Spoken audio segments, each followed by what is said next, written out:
My name is Riya Kothari and welcome back with the new question of the gate question or theory of computation.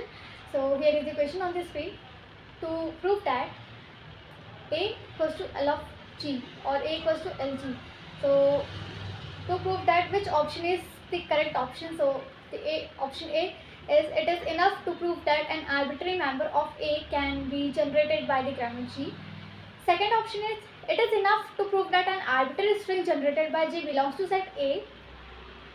Option C, both the comments A and B are to be proved. And option D is either of the above comments A or B to be proved.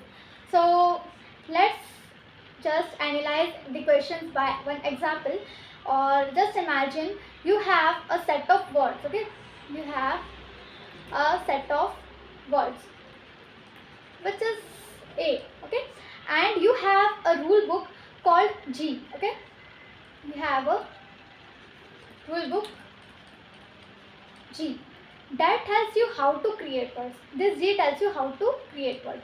Okay, now to prove that A exactly be the same as the words you can make using the rule book G, you need to do two things. Okay, first you need to show that every word A can be made using the rules in G. Okay, so this means if you follow the rules in G, you can create any word from A.